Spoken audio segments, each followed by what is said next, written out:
ভক্ত আর ভগবানের মধ্যে একটা লড়াই বেঁধে গেছে, তাই না মা? কে জিতবে বলুন? ভগবান চিরকাল ভক্তের কাছে হার পেয়েছে, মানে নি মা? ভগবান যতই বড় হোক না কেন, ভক্ত যদি না থাকে ভগবানকে কেউ জানবে?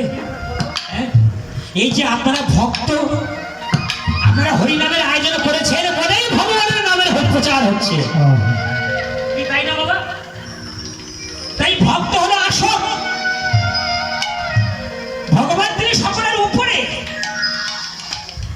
কিন্তু ভগবানও ভক্তের হাতে সেবা পেতে চায়। সেই জন্য মহান মহান ভগবানের ভক্তরা বলেছেন, কি বলেছেন? বলে ভক্ত আমার, ভক্ত আমার মাতা পিতা, মাতা পিতা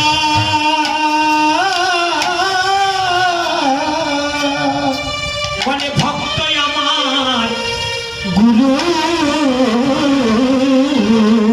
ভক্ত মাতা পিতা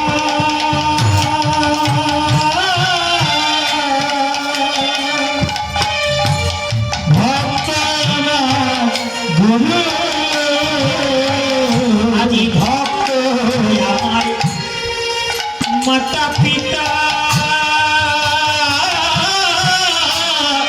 ভক্ত আমার গুরু, ভক্ত আমার মাতা পিতা, ভক্ত আমার গুরু, ভক্ত আমার নাম রেখেছে বাঞ্ছা করে তো তরু, ভক্ত আমার নাম রেখেছে বাঞ্ছা করে তো ভক্ত আমায় সেবা দিলে,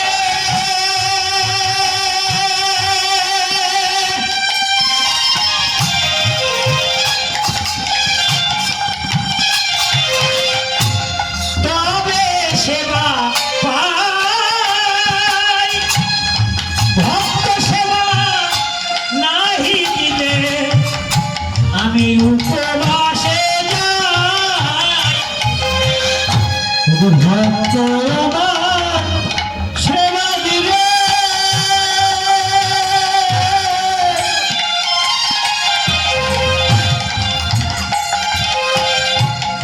আমি সেবা পাই, ভক্ত সেবা নাহি দিলে উপবাসে যাই। আমার হরিবল ভগবান কি বললেন? তিনি ভক্তের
বলছে ভক্ত সেবার মাধ্যমে ভগবানকে জানতে পারে।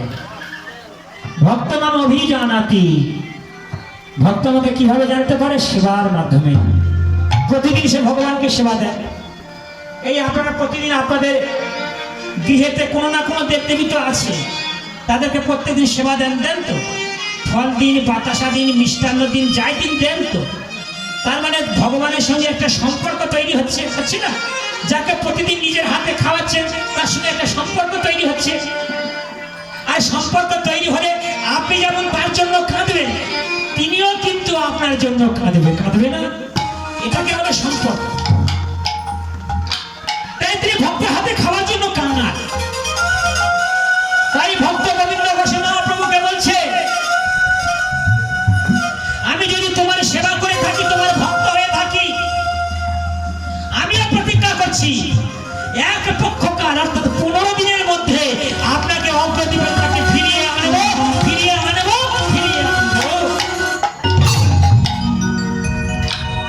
বলে গোবিন্দ ঘোষী অগ্রদীপে রয়ে গেলেন, আর মহাপ্রভু ভক্তগণকে সঙ্গে করে নিয়ে বৃন্দাবনে চলে গেলেন। এখানে কেউ আছেন বৃন্দাবনে গেছেন? আপনারা কেউ গেছেন বৃন্দাবনে? আপনি গেছেন? মা হরি বল, কত ভাগ্যবতী আপনি, ধন্যবাদ আপনাকে যে ভগবান কৃপা করে আপনাকে নিয়ে গেছে। যাই হোক, বৃন্দাবন তো আমাদের থেকে অনেকটা দূরে, কাছাকাছি মায়াপুরে যাবেন, নবদ্বীপে যাবেন, কারণ নবদ্বীপ মায়াপুরটা হলো অভিন্ন বৃন্দাবন।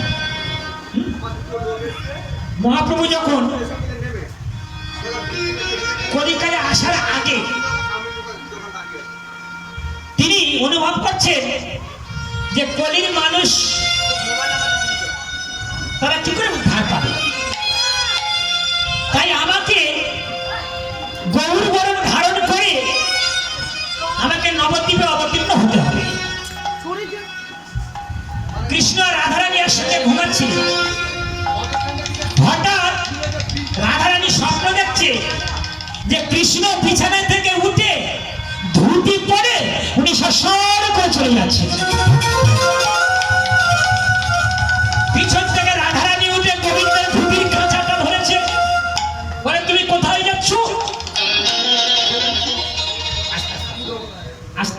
বলে দেখো আমি কলিকালে গৌরূপে অবতীর্ণ হব, সেই জন্য আমি নবদ্বীপে চলে যাচ্ছি, মায়াপুরে চলে যাচ্ছি। তখন রাধারানী বলছেন, প্রভু আমি তো আপনার নিত্য দাসী, যুগে যুগে তোমার সঙ্গে ছিলাম, এখনো তোমার সঙ্গে আছি, আবার ভবিষ্যতে তোমার সঙ্গে থাকবো, তাই তো বাবা? তাহলে তুমি আমায় ছেড়ে কোথায় চলে যাচ্ছ? তখন ভগবান বলছে, রাধে তুমি বৃন্দাবনে আছো, এখানে যমুনা আছে, এখানে রাধাকুণ্ড আছে, শ্যামকুণ্ড আছে, তাই না? এখানে নবলক্ষ ধেনু আছে, তুমি কত আনন্দে এখানে আছো, কিন্তু নবদ্বীপে গেলে তুমি তো যমুনাও পাবে না, রাধাকুণ্ড শ্যামকুণ্ডও পাবে না, সেখানে গেলে তোমার ভালো লাগবে না। রাধারানী বলছে, প্রভু আপনার ইচ্ছাতে জগতে সবকিছু হয়, আপনি যেটা ইচ্ছা করেন সেটাই হয়। প্রভু আপনি আমাকে ত্যাগ করবেন না, আমি আপনার সঙ্গে থাকবো। তখন মহাপ্রভু বলেন, তথাস্তু, তোমার মনের বাসনা পূর্ণ হবে, মনের বাসনা পূর্ণ হবে। আমি এই গোলক বৃন্দাবনটাকে তুলে নিয়ে আমি মায়াপুরে নবদ্বীপে ভৌম বৃন্দাবন তৈরি করব। আমি এই যমুনাকে নিয়ে সুরধ্বনি গঙ্গা করে নদিয়াতে প্রবাহিত হব। রাধাকুণ্ড, শ্যামকুণ্ড, গিরি, গোবর্ধন সবই তুমি মায়াপুরে নবদ্বীপে দেখতে পাবে।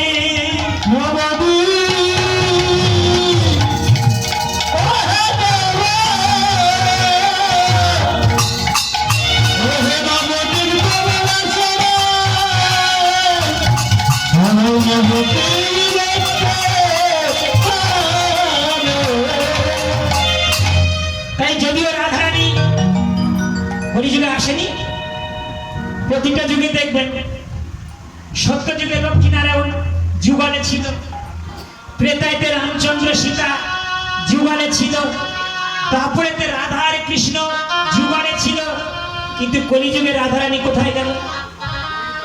চৈতন্য মহাপ্রভুতে একা, তাই না? রাধারানী আছে, কে বলুন তো রাধারানী? হ্যাঁ, মহাপ্রভু তিনি নিজেই রাধা কৃষ্ণের দুজনের দেহ ধরে, রাধা কৃষ্ণ এক আত্মা, দুই দেহ ধরি অনন্য বিলসয়ে রস আস্বাদন করি, সেই দুই এক এবে চৈতন্য গোসাই লীলা রস আস্বাদিতে দুজনে হলেন এক ঠাই। দুজন হলে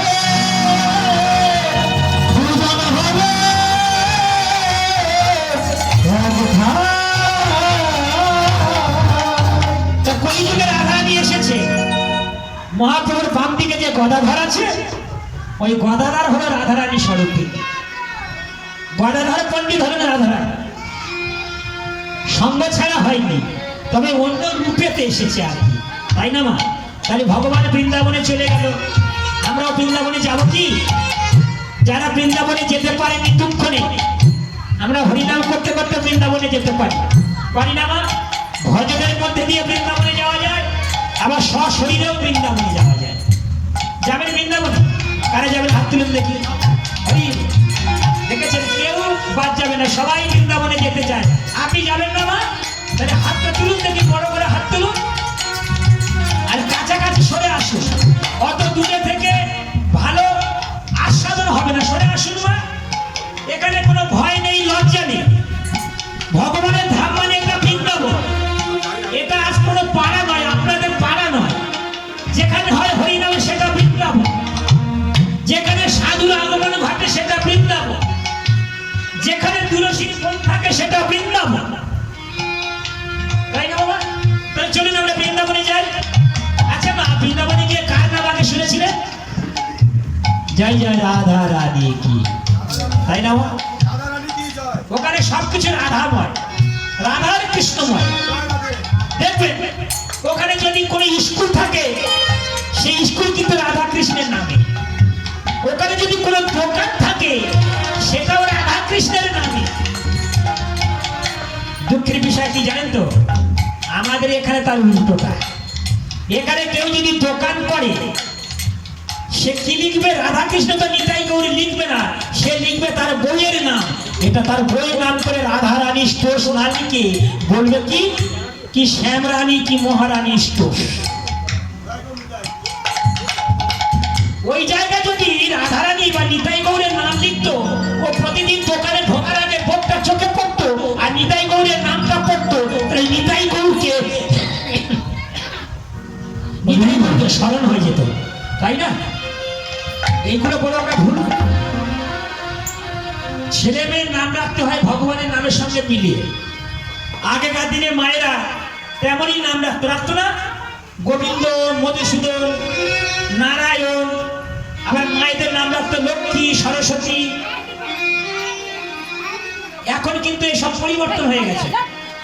এখন নাম রাখার জন্য বই আছে, ঠিক আছে, সেই সময় নামের আবার বাহার আছে। দেখবে কুকুর ছাগলের নাম করে মিল করে নাম রাখে, কুকাই, পাপাই, টিপাই, মানে নাম শুনলে রাগ ধরবে। হ্যাঁ, নাট, বল্টু, এইসব নামের ছিল। ঠিক আছে, তাই সুতরাং আমরা ভগবান থেকে আস্তে আস্তে দূরে চলে যাচ্ছি। আপনি যদি আপনার ছেলের নাম নারায়ণ ডাকেন, তাই দিনের মধ্যে ছেলেকে কতবার ডাকেন? এই নারায়ণ এদিকে আয়, বাবা এদিকে আয়। তাই ছেলেকে ডাকা হচ্ছে মানে ভগবানকে ডাকা হচ্ছে। তার মানে প্রমাণ আমরা শাস্ত্রে পাই অজামিলের কাহিনী। অজামিল একজন ব্রাহ্মণের ছেলে ছিলেন, কিন্তু পরবর্তীকালে তিনি কুসঙ্গে পড়েছিল বটে, আর কুসঙ্গে পড়ে তার ঔরসে সন্তান হয়েছিল, কিন্তু বুদ্ধি করে ছোট ছেলের নাম রেখেছিল নারায়ণ। যখন মৃত্যুর সময় এলো, মৃত্যুর সময় মানুষ কাকে ডাকে? ছেলেদের ডাকে, মেয়েকে ডাকে, স্ত্রীকে ডাকে। তখন তার ছেলের কথা মনে পড়ে গেল, নারায়ণ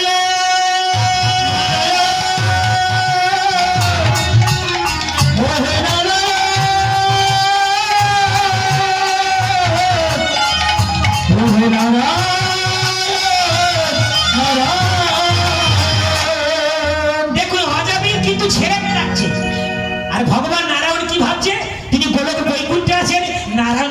মাকে ডাকছে। ভগবান কত কৃপাময় দেখে, তাই যে নারায়ণ নারায়ণ বলে ছেলেকে ডাকছে, ভগবান ভাবছে আমাকে ডাকছে, তাই করবো বৈকুণ্ঠ থেকে ভগবান সোনার রথ এনে ওই পাপিষ্ঠ অজামিলকে তিনি বৈকুণ্ঠ নিয়ে চলে গেলেন। তাই চেষ্টা করবেন ছেলে মেয়েদের দেবদেবীর সঙ্গে মিলিয়ে নাম রাখার, অন্তত তাদের ডাকার সঙ্গে সঙ্গে ভগবানকেও ডাকা, তাই না? আপনার লক্ষ্মী বা খুব ভালো। হ্যাঁ, তাহলে আমরা চলে এবার বৃন্দাবনে যাই। যাই যে রাধা রানী কি, বিশ্বভানু রানী নন্দিনী কি, মায়েরা উলুধ্বনি করবেন, মায়েরা শঙ্খ বাজাবেন, আমরা মধুময় বৃন্দাবনে যাচ্ছি। উলুধ্বনি দিন বাবারা, হরিধ্বনি করুন, হরি বল হরি বল হরি বল, হরি বল হরি বল। জয় জয় রাধে রাধে রাধে রাধে রাধে রাধে রাধে রাধে, জয় রাধে রাধে নাম জপা করো, কৃষ্ণ নাম রস পিয়া করো। রাধে রাধে নাম জপা করো, কৃষ্ণ নাম রস পিয়া করো। রাধে রাধে নাম জপা করো, কৃষ্ণ নাম রস পিয়া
রাধে রাধে নামে জপা করো,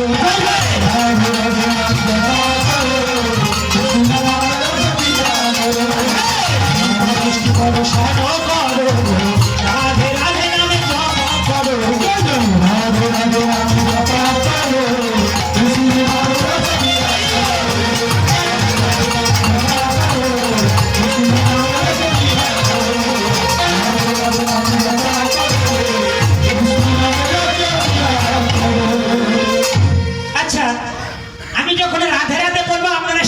বলবেন, বলবেন তো মা?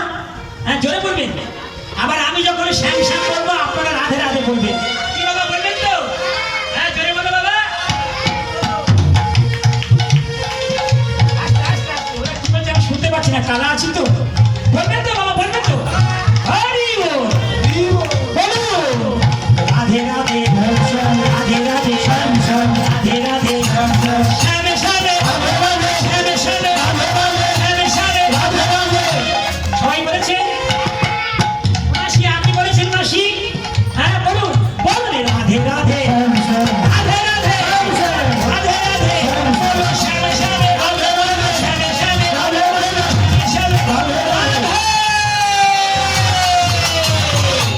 রাধে কৃপা বৃষ্টি বর্ষণ।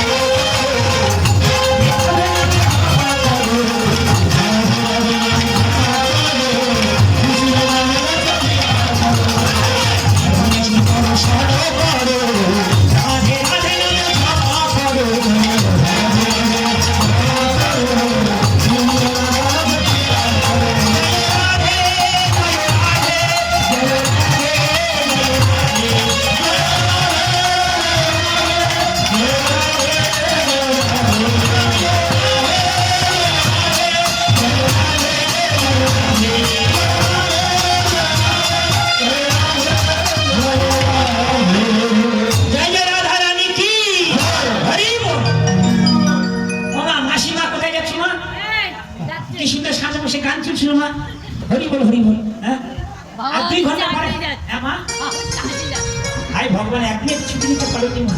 হ্যাঁ, এত সুন্দর সুযোগ কি সবসময় আসবে? হ্যাঁ, হরি বল, চেষ্টা করবেন। হ্যাঁ, ঠিক আছে মা। হরে কৃষ্ণ। তাহলে রাধার এই গুণকীর্তন হলো। এবারে আমরা বৃন্দাবনে যাব নাকি? মানসিকভাবে বৃন্দাবনে। আমার মনে মানে না, আমি চাহবো বৃন্দাবন। আমার মনে মানে না, যাবো বৃন্দাবন। তাই তো? আমার মনে মানে না, আমি যাবো বৃন্দাবন। আমার মনে মানে না, যাবো বৃন্দাবন।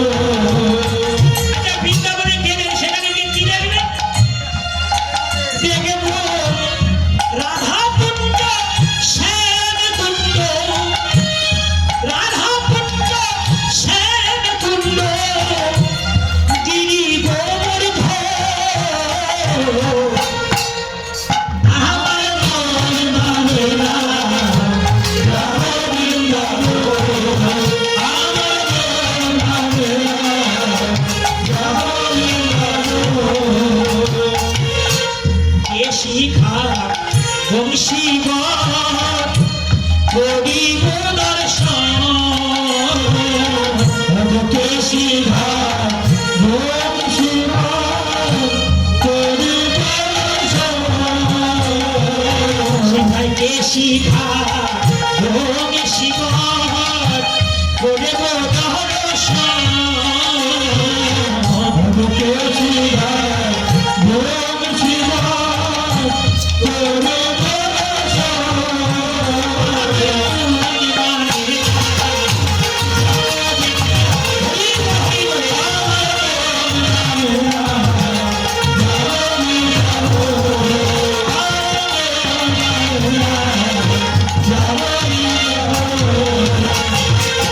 আরে যমুনা পরিবেশে তোমারে রে যমুনা পরিবেশে তোমারে আরে যমুনা পরিবেশে কত প্রেম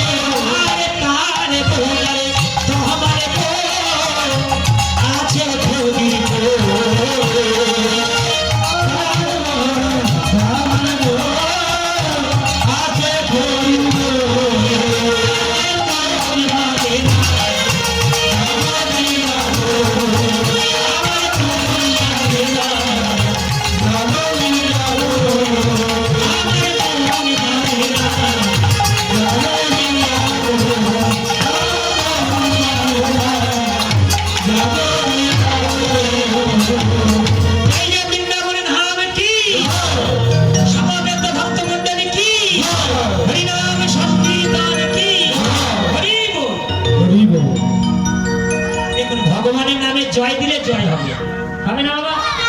হ্যাঁ, ভগবানের নামে জয় দিলে জয় হবে, সব কাজে জয় হবে।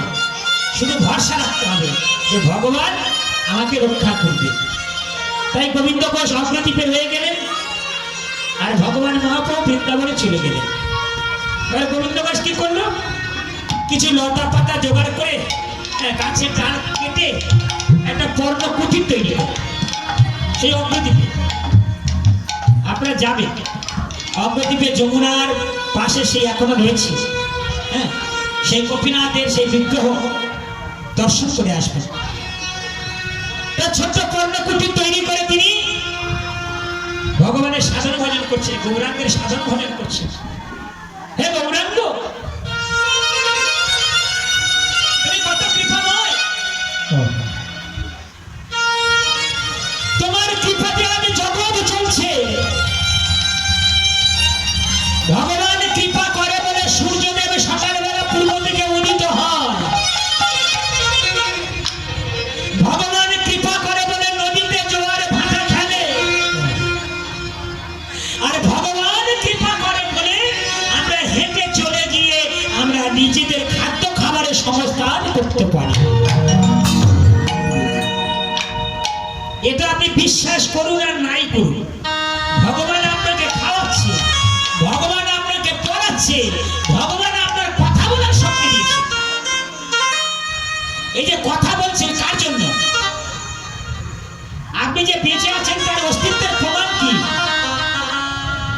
আপনার শরীরের মধ্যে যে আত্মা আছে, তাই না মা? আত্মা মানে জীবন। এই জীবনটা শরীরের মধ্যে আছে মানে আপনি হাঁটতে পারছেন, আপনি কথা বলতে পারছেন, আপনি হরিনাম শুনতে পাচ্ছেন।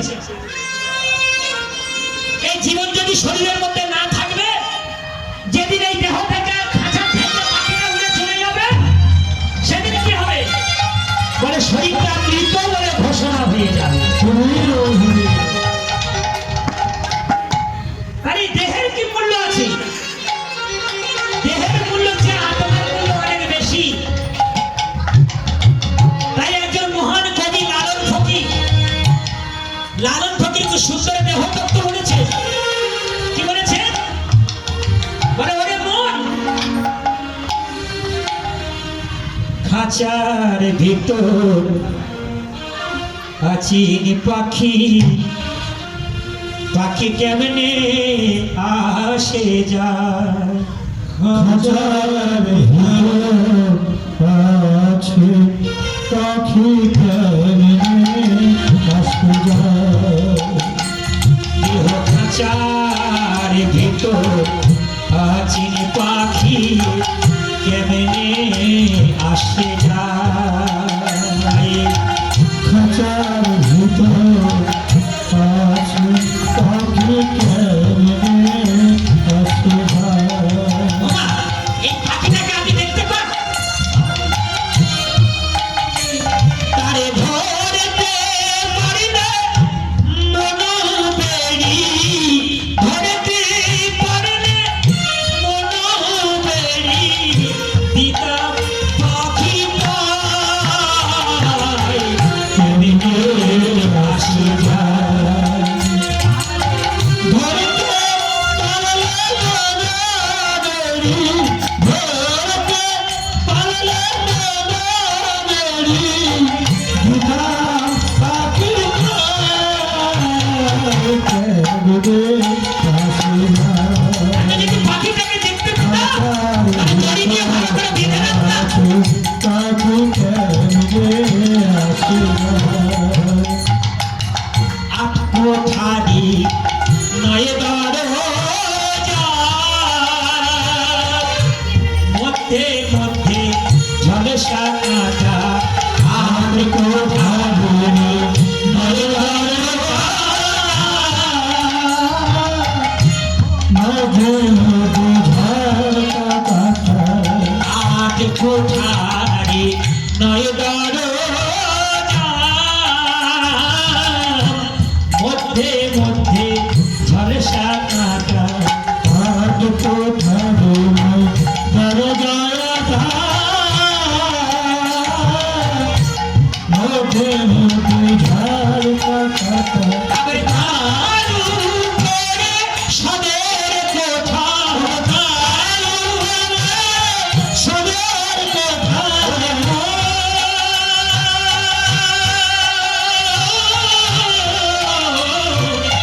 তারে উপরে সদর কোঠা, তার উপরে সদর কোঠা, কেমনে আসে যায়, কেমনে আসে যায়।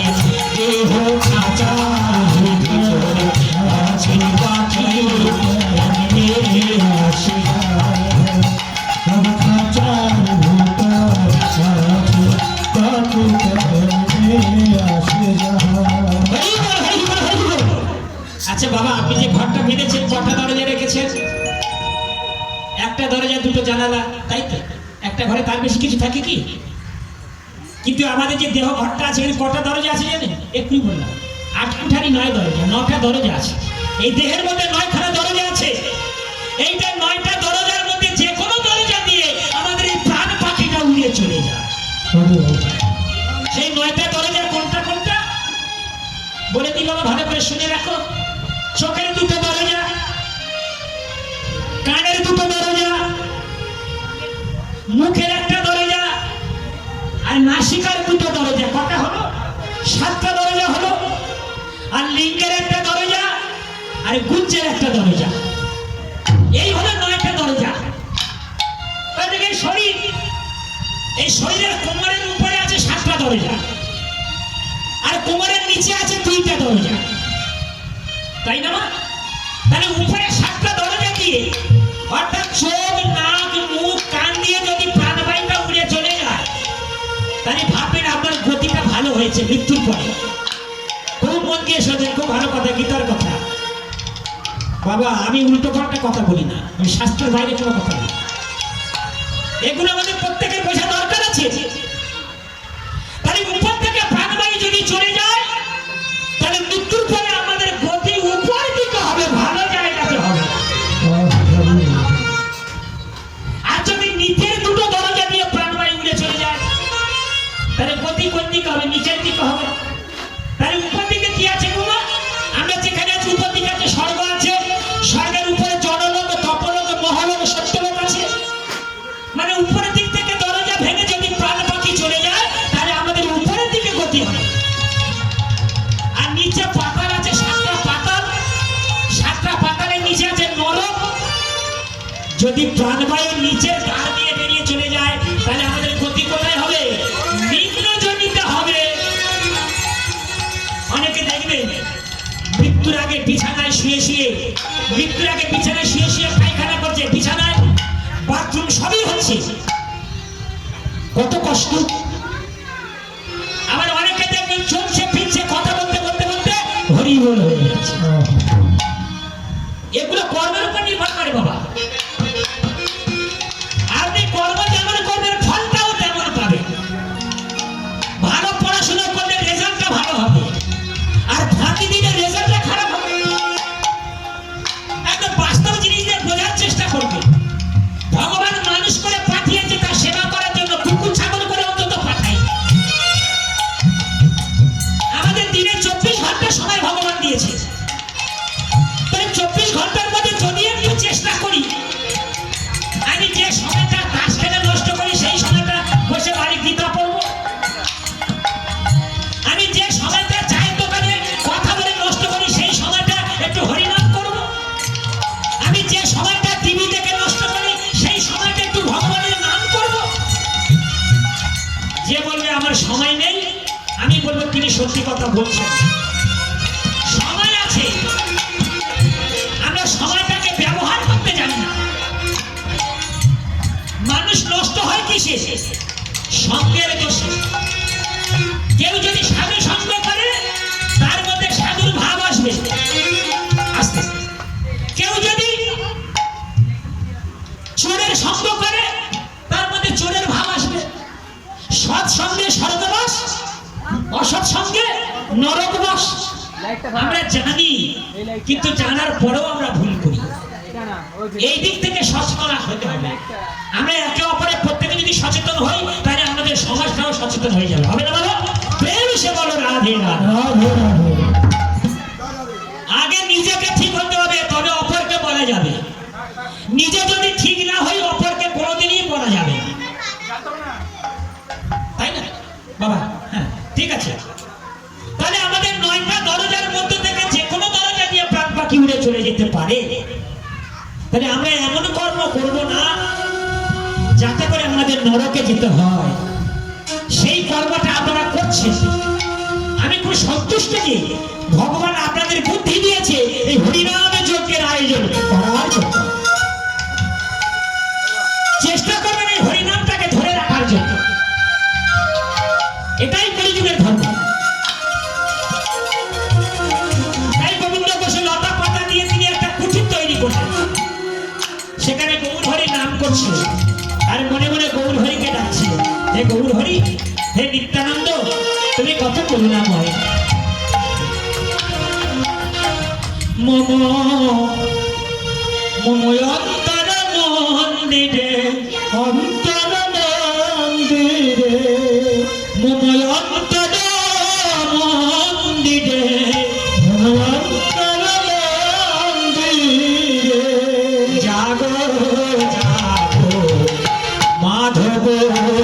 কৃষ্ণ গোপাল তুমি জাগো মাধব কৃষ্ণ গোপাল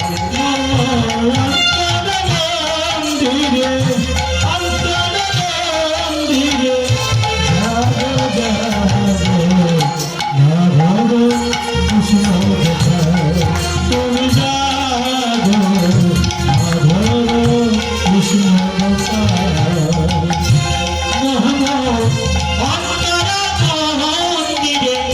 অন্তর মন্দিরে জাগো জাগো মাধব কৃষ্ণ গোপাল তুমি জাগো মাধব কৃষ্ণ গোপাল মন্দিরে